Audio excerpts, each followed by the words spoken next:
देखिए बेटा, हम यहाँ पे बात करेंगे अब हम लोग हेनरी लॉ के अनुप्रयोग की, application of Henry's law. Henry के नियम का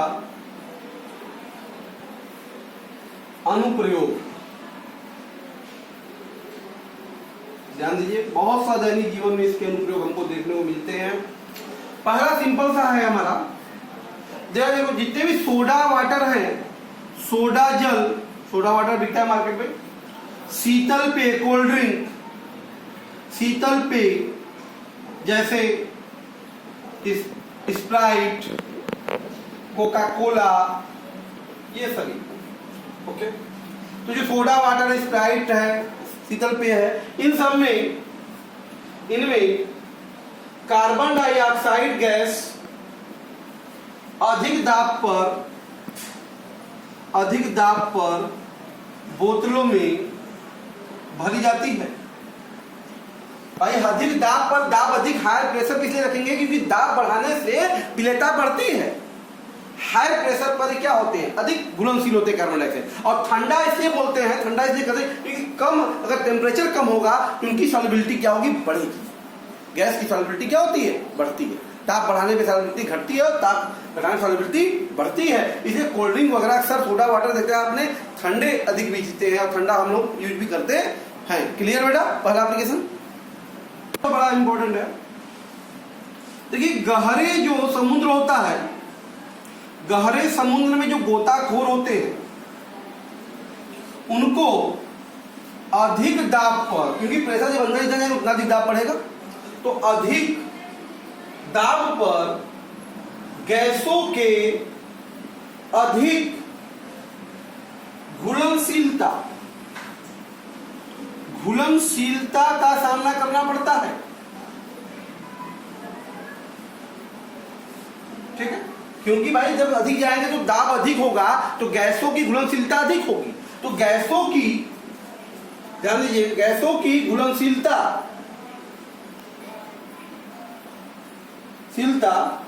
के कारण गैस रुधिर में घुल जाते हैं, परंतु जब गोताखोर सतह पर आते हैं, जब समुद्र से बाहर आए, सतह पर आए, तब अधिक दाब जो होता है, अधिक के दाब कम हो जाता है। जो इनका हाई प्रेशर है, अधिक के जो दाब है वो क्या हो गया, कम हो जाता है। जब अधिक के दाब कम हो जाएगा तो ऐसी स्थिति में, तो बेटा ऐसी स्थिति में क्या होगा, जो घुलनशील गैस होते हैं, घुलनशील गैस बाहर निकलने लगते हैं, जिससे रुधिर में नाइट्रोजन के बुलबुले बनते हैं। नाइट्रोजन के क्या होंगे, बुलबुले बनेंगे, और कोशिका में क्या होगा, रुकावट होता है। इसी को क्या कहते हैं बेटा, जिसको क्या कहते हैं, बेंड, जिसको क्या कहते हैं, बेंड्स कहते हैं। बात समझ में, बेंड्स जो होता है काफी दर्द इससे उत्पन्न होता है। तो इस बेंड से बचने के लिए जो है, जो गोताखोर होते हैं, गोताखोर तनु अधिक के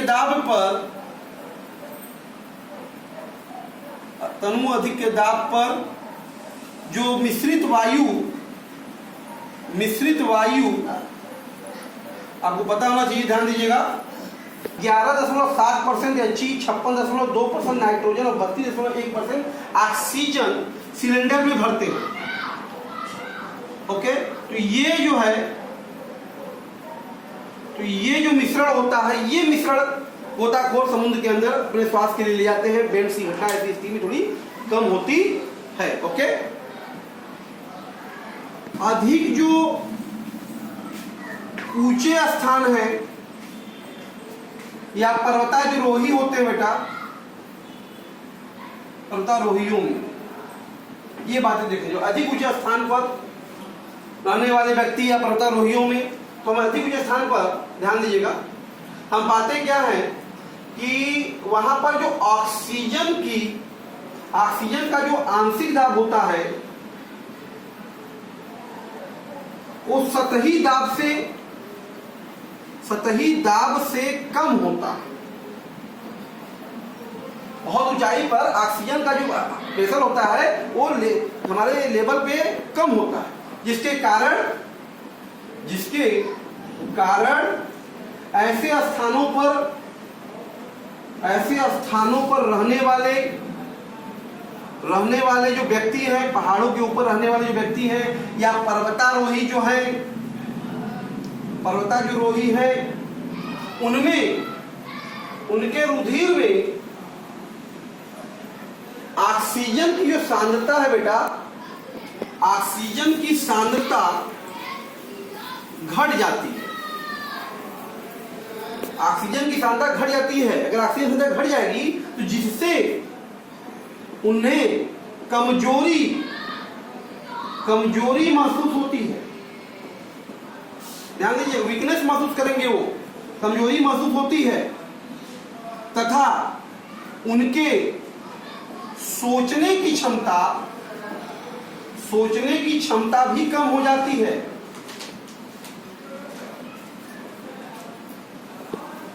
जिसे ऐसे लक्षणों को एनॉक्सिया, इसे क्या कहते हैं,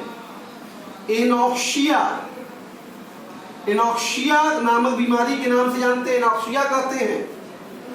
इसका मतलब अक्सर पहाड़ों पर रहने वाले या पर्वतारोहियों में एनॉक्सिया जैसे सिम्टम देखने को मिलते हैं। बात समझ में आया? तो ये था बेटा हेनरी ला के एप्लीकेशन। अब आइए इसमें कुछ प्रॉब्लम देखते हैं जो कि बोर्ड्स और एनसीईआरटी में दिए हुए हैं, कंपटीशन में पूछे जाते हैं। अभी क्वेश्चन बहुत इंपॉर्टेंट क्वेश्चन है एनसीईआरटी का। ये क्या कह रहा है, इसे क्वेश्चन को समझने की कोशिश कीजिए। हेनरी के एग्जाम आते हैं, क्वेश्चन आते हैं बोर्ड में। 293 केल्विन पर जल में नाइट्रोजन का बुलबुला बन रहा है, ठीक है। तो 1 लीटर जल में, तो जल का आयतन दे दिया, जो दिया तो लिख लीजिए। जल का आयतन फिलहाल दिया है 1 लीटर, ठीक है, कोई बात नहीं। जल में नाइट्रोजन गैस के कितने मोल है, 1 लीटर जल में नाइट्रोजन का मोल निकालना है, ठीक है। यदि नाइट्रोजन द्वारा लगाया गया आंशिक दाब, मतलब नाइट्रोजन का आंशिक दाब देखिए आपको दे दिया है 0.987 बार दिया है, और हेनरी कांस्टेंट नाइट्रोजन के लिए बेटा 76.48 किलो बार है। देखिए किलो बार को बार में बदलना पड़ेगा ना, 76.48 तो हो जाएगा 10⁻³ बार, यूनिट हो जाएगी। तो निकालना है तो सबसे पहला काम तो पहले मोल प्रभाव निकालेंगे ना हेनरी के नियम से। पहला काम हेनरी के नियम लगाइए। हेनरी के नियम से क्या होता है, जल्दी बताइए हमको। तो P बराबर KHX, तो X ऑफ नाइट्रोजन क्या होगा, P ऑफ नाइट्रोजन, आंशिक दाब नाइट्रोजन का बटे KH। तो यहां से ध्यान दीजिएगा, X ऑफ नाइट्रोजन का आंशिक दाब, मोल प्रभाव बेटा कितना हो जाएगा, P की वैल्यू दिया हुआ है ना 0.987 और बटे बेटा 76.48 10⁻³ इसको आप कैलकुलेट कर लीजिएगा। ओके, 1 मिनट करके कितना आएगा, तो आएगा बेटा 1.29 10⁻⁻5। तो मोल प्रभाव तो मिल गया, मोलों की संख्या निकालनी है ना। तो बेटा तुमको दिया है जल का 1 लीटर, तो जल की मात्रा कितनी होगी बताइए। जल की मात्रा बराबर द्रव्यमान बराबर आयतन गुणे घनत्व, तो आयतन 1000 ये हो गया, 1000 ही होगा क्योंकि घनत्व तो 1 है, 1000 ग्राम हो जाएगा। तो जल का मोल निकाल लेते हैं। N ऑफ H2O कितना होगा देखिए, 1000/18 55.5, ठीक है। तो आप मोल प्रभाव निकालना है तो क्या होता है बताइए, N of N2 upon N of N2 plus N of H2O बराबर 1.29 10⁻⁻5। ओके, अच्छा इसकी वैल्यू निकालनी है, ठीक है। तो आप जरा देखिए, ध्यान दीजिए कि चूंकि हेनरी का नियम बेटा जो भी है ये तनु विलयनों पर लागू होता है। किस विलयन पर लागू होता है, तनु विलयन पर लागू होता है खास तौर पे। तो इसलिए हमेशा रखिएगा तो ये जो n ऑफ n2 n का जो मोल है नाइट्रोजन का वो निश्चित तौर पे H2O के मोल से बहुत कम होगा। तो ऐसी अवस्था में जब भी सवाल लगाएंगे कि सबको जो कंपेरेबल जो होगा ये H2O के ही मोल प्रभाज के बराबर माना जाएगा क्योंकि डाइल्यूट सॉल्यूशन है, तीनों जल के ही बराबर होगा। तो ये हो जाएगा n of n2 upon n of H2O बराबर 1.29 10 के घाते -5। तो यहाँ से नाइट्रोजन का मोलों की संख्या कितनी आ गई, n गुणे मतलब 55.5 गुणे 1.29 गुणे 10 के घाते -5। इसको गुणा कर लेंगे बेटा आप 7 के घाते -4 इतना मोल है। मिली मोल पूछा है, देखो कितना पूछा है मिली मोलों की संख्या। तो बेटा क्या हो जाएगा बताइए, तो ये हो जाएगा थोड़ा यहाँ पे हम बता दें आपको कैलकुलेशन में, तो 7.16 10 के घाते -1 कर देंगे, 3 से हो जाएगा मिली मोल। क्या हो जाएगा मिली मोल। तो ये हो जाएगा बेटा 0.716 मिली मोल। तो बेटा 1 लीटर जल में कितने नाइट्रोजन के मिली मोल अवेलेबल है, 0.716। क्लियर है बेटा। क्वेश्चन है क्या कह रहा है, कह रहा है कि सड़े हुए अंडे जैसी गंध वाली जो गैस सबको पता है ये किसकी गंध होती है, हाइड्रोजन सल्फाइड की गंध होती है। ठीक है, तो हाइड्रोजन सल्फाइड गैस का अक्सर प्रयोग गुणात्मक विश्लेषण में किया जाता है। तो H2S का जो जल में विलेयता, ध्यान दीजिए बेटा, H2S का जो जल में विलेयता है कितना दिया है बेटा, 0.195 मतलब मोलल है। क्या है ये, मोलल, नॉट कैप्टेलियम, कैप्टेलियम मतलब मोललता, और ये स्मॉल m बराबर मोलल। तो मोलल का मतलब क्या हुआ, इसका क्या अर्थ हुआ, ये भाई मोलल का मतलब 1 केजी में मोलों की संख्या। सीधी सी बात है, इसका मतलब हो गया H2S का मोल दे दिया। H2S का मोल कितना है 0.195 और H2O की मात्रा दे दिया। H2O की मात्रा कितना दे दिया, 1 केजी मतलब 1000 ग्राम। इसका मतलब H2O का भी मोल हो गया, निकाल गया। H2O का मोल कितना आएगा 1000/18 तो 55.55 H2O का मोल हो गया। क्लियर। अच्छा, और क्या दिया है आपको, H2S का दाब दे दिया है। H2S का दाब कितना दिया है 0.987 बार। क्या निकालना है, हेनरी कांस्टेंट निकालना है। सिंपल सा हेनरी लॉ से, हेनरी के नियम से। क्या नियम है हेनरी का बताइए, P = KH(x). तो KH = क्या हो जाएगा बताइए, P/x। तो पहले तो x निकालना पड़ेगा ना। तो मोल प्रभाज क्या होगा H2S का बताइए, n ऑफ H2S बटा n of H2S plus n of H2O। तो आपको पता है तनु विलयन है तो निश्चित तौर पे क्या होगा n ऑफ H2S और बटा n ऑफ H2O, क्योंकि ये वैल्यू नगण्य हो जाएगी। तो x ऑफ H2S बेटा कितना जाएगा आपके पास, H2S का मोल कितना है 0.195 बटे जल का मोल कितना है 55.55। तो हमको हमारे पास लगभग जो आ जाएगा ये मोल प्रभाज 0.0035। तो H2S का मोल प्रभाज मिल गया। तो हमको हेनरी कांस्टेंट निकालना है ना, तो हेनरी कांस्टेंट KH बराबर बताइए कितना होगा, आंशिक दाब कितना दिया हुआ है 0.987 और बटे 0.0035। क्लियर है। तो ये हो जाएगा, देखो 3 अंक पे अगर इसको काट दिया जाए ये जगह 9870/35। तो लगभग वैल्यू जो केस किया जाएगी किया जाएगा 282 बार। तो हाइड्रोजन सल्फाइड के लिए हेनरी कांस्टेंट कितना होता है 282 बार होता है। क्लियर है। तो मैडम ये भी क्वेश्चन बहुत इंपॉर्टेंट है। क्या करा आपसे, 298 केल्विन पर कार्बन डाइऑक्साइड की जल में विलेयता के लिए हेनरी स्थिरांक का मान CO2 के लिए KH जो है बेटा 1.67 10 के घाते 8 पास्कल है। 500 ml सोडा जल में 2.5 ATM दाब पर इसको बंद किया गया है। तो partial pressure of carbon dioxide जो है 2.5 वायुमंडल है। बात समझ में आ रहा है, ATM है। कह रहा है कि CO2 की मात्रा, पहला कार्य किसको हम लोग क्या करें कि पास्कल में बदल दें। तो 2.5 × 10 के घाते 5 ये हो जाएगा पास्कल। कितना हो जाएगा 2 के घाते 5 पास्कल हो जाएगा। क्लियर है। तो अब आपसे पहला कार्य आप हेनरी के नियम से मोल प्रभाज निकाल लीजिए। हेनरी के नियम से ध्यान दीजिए, आपके पास क्या है P बराबर KH(x). तो यक्स जो होगा मोल प्रभाज CO2 का बेटा वो P/KH होगा। तो P है आपके पास बताइए 2.5 10 के घाते 5 और बटे 1.67 10 के घाते 8। तो ये जो मोल प्रभाज कार्बन डाइऑक्साइड का आएगा तो वैल्यू आ जाएगी 1.517 10 के पावर -3। तो मोल प्रभाज हमको ये मिल गया, ठीक है। तो मोल प्रभाज कार्बन डाइऑक्साइड का मोल भी चाहिए। तो मोल के लिए सबसे पहली बात है कार्बन डाइऑक्साइड का मोल तो चाहिए ही आपको। तो पहले तो आप जल का देखिए, जल का आयतन कितना दिया हुआ है। ये जल का आयतन जो है, H2O का आयतन जो है भी वो 500 ml है। तो मात्रा कितनी हो गई इसकी भाई 500 ग्राम होगी। कितनी होगी 500 ग्राम। तो जल का मोल कितना होगा, जल का मोल तो ये 500 बटे 18।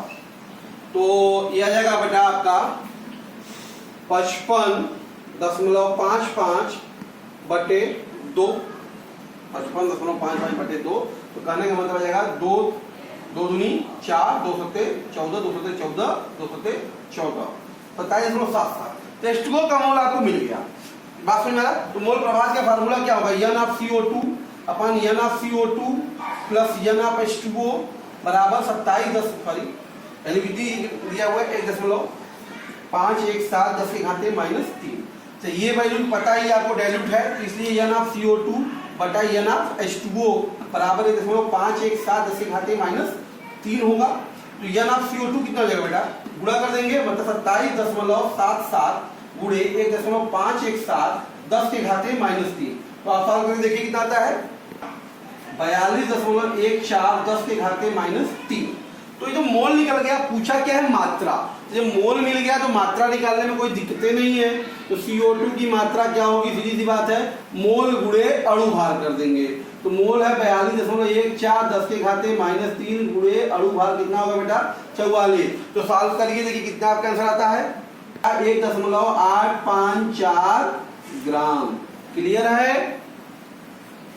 क्वेश्चन है आपको 298 केल्विन पर मेथेन की बेंजीन पर मोललता का हेनरी कांस्टेंट KH देखिए दे दिया है 4.27 10 के घाते 5 mmHg दिया हुआ है। ओके, और 298 760 mmHg दाब पर मेथेन की मतलब इसका आंशिक दाब दे दिया है मेथेन का CH4 का बेटा कितना 760 mmHg में विलेयता ज्ञात करनी है। तो विलेयता का सेंस है हमारा मोल प्रभाज ही, ठीक है। तो हेनरी के नियम से सिंपली बहुत सिंपल सा है, हेनरी के नियम से क्या हो जाएगा बेटा P बराबर KHX।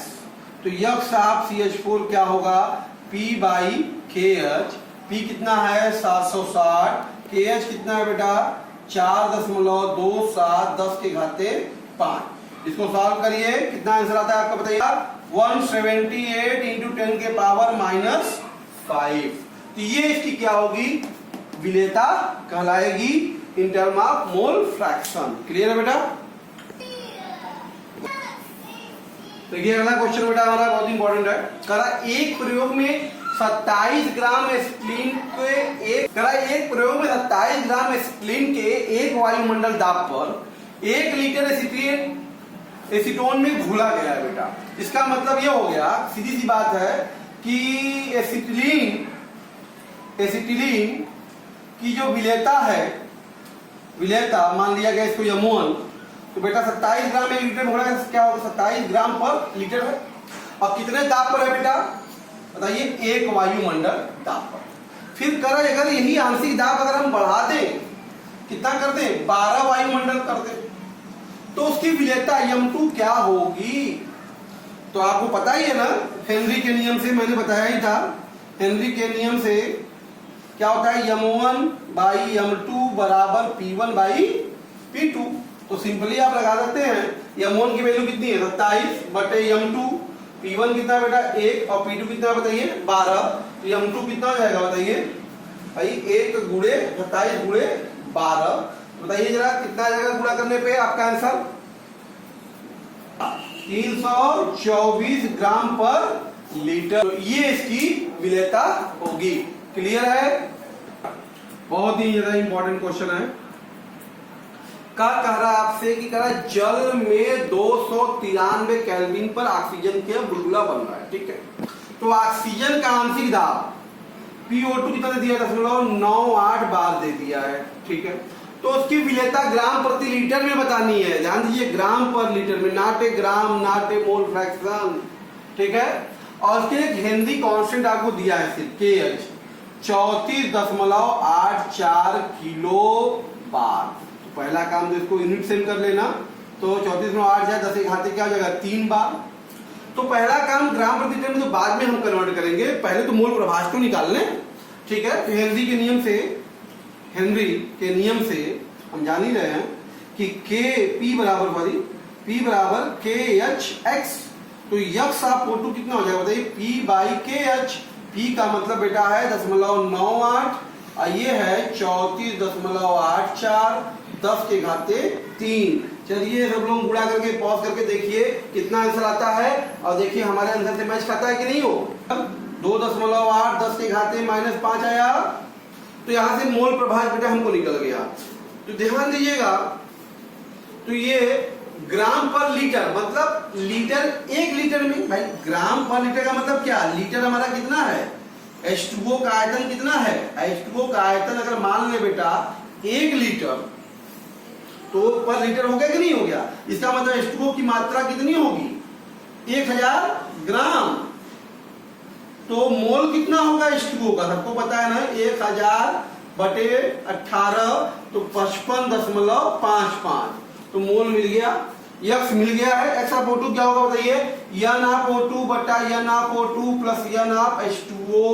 ये वैल्यू हो गई आपकी 2.8 10 के घाते -5। सबको पता है डाइल्यूट है तो ये नेगलेक्ट हो जाएगा। N ऑफ O2 बटा N ऑफ H2O 2.8 ऊपर 10 के घाते -5। तो ऑक्सीजन का मोल कितना हो गया? 2.8 ऊपर 10 के घाते -5 और गुणे बेटा 55.55। जरा कैलकुलेट करके देखिए कितना आता है वैल्यू ये? 1.56 10 के घाते -3। तो ये मोल हो गया ना। तो इसकी मात्रा कितनी होगी बताइए? ऑक्सीजन की मात्रा कितनी होगी? मोल मिल गया, तो मोल गुणे अणु भार 1.56 10 के घाते -3 गुणे 32। ये वैल्यू बताइए सब लोग। तो 0.049। तो विलेयता कितनी हो गई बताइए? विलेयता कितनी आ गई? 0.049 ग्राम तो है ही, 1 लीटर दिया गया है, तो ये है ग्राम प्रति लीटर में विलेयता कितनी है कहलाएगी? 0.049 ग्राम पर लीटर। क्लियर है? और देखते हैं बेटा, देखिए क्वेश्चन करा आपसे, शक्कर को जल में कमरे के ताप पर जब विलीनीकरण घोला जाता है तो विलयन को छूने से हमें ठंडक जैसा लगता है, कूल लगता है। तो ऐसी स्थिति में शक्कर का जो डिसोल्यूशन विलीनीकरण तेजी से होगा, मतलब जल्दी कहाँ घुलेगा? किस स्थिति में बताइए शक्कर जल्दी घुलेगा? ठंडे जल में शक्कर के क्रिस्टल लेने पर, गर्म जल में क्रिस्टल लेने पर, ठंडे जल में पाउडर लेने पर, गर्म जल में पाउडर। तो पहली बात ये समझिए कि गर्म अवस्था में, क्योंकि ठोस है, ठोस को द्रव में घोला गया, तो ठोस को द्रव में घोलने पर ताप बढ़ाने में विलेयता बढ़ती है। इसका मतलब गर्म जल वाला जो ऑप्शन होगा उसमें विलेयता अधिक होगी। तो गर्म में देखिए 2, तो इसका मतलब ये दोनों तो हो नहीं सकता। अब ये दोनों बचा, तो गर्म में 2 बातें हैं, क्रिस्टल और पाउडर। बात में जिसके पार्टिकल माइन्यूट होंगे उनके सॉल्युबिलिटी में क्या होगा? कम समय लगेगा। इसका मतलब क्या हुआ? पाउडर, तो गर्म जल में शक्कर के पाउडर लेंगे तो उनका विलयीकरण क्या होगा? जल्द से तेज होगा। तो हमारा करेक्ट आंसर कौन सा होगा बेटा? डी होगा। क्लियर है? अगला क्वेश्चन बेटा ध्यान दीजिएगा, कर रहा है, साम्य पर वाष्पशील द्रव विलायक में कोई ठोस विलेय घोला गया। तो यहाँ पे भी सॉलिड इन लिक्विड की बात हो रही है। ठोस विलेय को विलायक में, द्रव विलायक में घोला गया। तो कह रहा है कि साम्य पर क्रिस्टलीकरण के दर से कम होगा, क्रिस्टलीकरण के दर से अधिक होगा, कि दर के बराबर होगा, कि शून्य होगा। आपको पता ही है ना साम्य पर कि बताया था मैंने कि विलीनीकरण का दर और क्रिस्टलीकरण का जो दर होता है वो समान होता है। क्लियर? दोनों के दर बराबर होते हैं, इसलिए निश्चित तौर पर हमारा ऑप्शन कौन सा सही होगा? ऑप्शन सी करेक्ट होगा। क्लियर है बेटा? नेक्स्ट क्वेश्चन आपसे क्या कर रहा है कि निश्चित विलायक की मात्रा में घुलनशील ठोस विलेय की अधिकतम मात्रा निर्भर नहीं करती है। यहाँ पर भी देखिए वही बात है, सॉलिड इन लिक्विड की बात है। कह रहा है कि उसकी विलेयता निर्भर नहीं करती है। बताइए किस पर निर्भर नहीं करती है? ताप पर तो निर्भर करती है, ताप बढ़ाने से बढ़ती है। विलेय की प्रकृति बताया ही था, ध्रुवी ध्रुवी में, अध्रुवी अध्रुवी में। विलायक की प्रकृति वही बात है, ध्रुवी ध्रुवी विलायक में, अध्रुवी अध्रुवी विलायक। दाब में मैंने बताया था आपको कि दाब का कोई संभव और सार्थक प्रभाव ठोस विलेयता में नहीं पड़ता है। इसका मतलब प्रभाव किसका नहीं पड़ता, सॉलिड लिक्विड में बेटा दाब का कोई प्रभाव अधिक नहीं पड़ता है। क्लियर है बेटा, इसलिए हमारा ऑप्शन सी करेक्ट होगा। नेक्स्ट क्वेश्चन क्या कर रहा है कि जल में गैस की विलेयता निर्भर करती है। तो भाई जल में गैस की विलेयता गैस की प्रकृति पर निर्भर करती है। तो मैंने बताया ना कि कुछ गैस जो क्रिया करेंगे वो घुलेंगे, जो क्रिया नहीं करेंगे वो नहीं घुलेंगे, तो निर्भर करती है। ताप आपको बताया है कि एक्सोथर्मिक प्रोसेस होता है, ताप बढ़ाएंगे तो विलेयता घटेगी। दाब का बहुत बड़ा अध्ययन आपने हेनरी लॉ के अकॉर्डिंग किया, ढेर सारी बातें, ढेर सारे क्वेश्चन किए हेनरी लॉ पे। इसका दाब का प्रभाव भी पड़ता है, इसका तीनों का प्रभाव पड़ रहा है। इसका मतलब चौथा ऑप्शन सभी, तो सभी का प्रभाव जल में गैस की विलेयता पर पड़ता है। क्लियर बेटा, कुछ क्वेश्चन और देखते हैं हम लोग। कह रहा है कि D2O में कौन सी बात सत्य नहीं है। तो देखिए इसका बॉइलिंग पॉइंट जल से अधिक, डेफिनेटली भाई भारी जल भारी है, इसका वेट अधिक होगा, इसका बॉइलिंग पॉइंट भी अधिक होगा, इसका मतलब सत्य है बात। क्लियर। दूसरी बात D2O H2O की तुलना में कम धीमे क्रिया करता है, तो ये भारी वेट है तो अपरेंटली इसकी रेट ऑफ रिएक्शन क्या होगा, कम होगा, इसलिए क्या होगा, ये भी बात सत्य होगी। तीसरी बात देखिए इसकी श्यानता जल से अधिक है, तो जो भारी होगा उसमें घनत्व भी अधिक है, श्यानता भी उसकी क्या होगी, अधिक होगी, ये भी बात सत्य है। चौथी बात NaCl की विलेयता जल की तुलना में अधिक है, तो गलत है भाई। तो क्योंकि जल अधिक ध्रुवी विलायक है D2O की तुलना में, बात समझ में आ रहा है, इसलिए NaCl की विलेयता जो लिखा है जल से अधिक होगी तो गलत है। D2O के लिए कौन सी बात असत्य है, चौथा बात हमारा असत्य ये है। क्लियर है बेटा। नेक्स्ट क्वेश्चन क्या कर रहा है, हेनरी के नियम के लिए कौन सा स्टेटमेंट सत्य है, इसमें से कह रहा है कौन सा करेक्ट है। पहली बात कह रहा है कि जब गैस जब द्रव के संपर्क में आता है तो आदर्श द्रव की भांति व्यवहार करता है। क्लियर, तो ये बात सत्य है भाई, जब गैस कभी द्रव के संपर्क में आएगा तो हमेशा वो आइडियलिटी, हेनरी लॉ में जो भी द्रव होते हैं वो आइडियल विलयन आदर्श द्रव पे पालन करता है। दूसरी बात कर रहा है द्रव और गैस के मध्य कोई रासायनिक आकर्षण नहीं होता, ठीक है। और तीसरी बात ये कह रहा है कि आरोपित दाब सदैव उच्च होना चाहिए, ये भी सही है। ये क्वेश्चन 1 मिनट क्या दिया है, फिर समस्याओं का हमने यहाँ पे प्रॉब्लम किया। क्लियर है, तो इसको तो ठीक बेटा, आज हमने हेनरी लॉ या उसके एप्लीकेशन अनुप्रयोग से संबंधित क्वेश्चनों को यहाँ पे सॉल्व किया। इसको अच्छे से प्रैक्टिस कीजिए, बहुत इंपॉर्टेंट है। हेनरी का नियम बोर्ड्स कंपटीशन वगैरह में पूछे जाते हैं क्वेश्चन, कॉम्पिटिटिव भी क्वेश्चन थे हमारे। वीडियो समझ में आया इसको लाइक कीजिए और बेटा इसको सब्सक्राइब और शेयर भी कीजिए। Okay, thank you.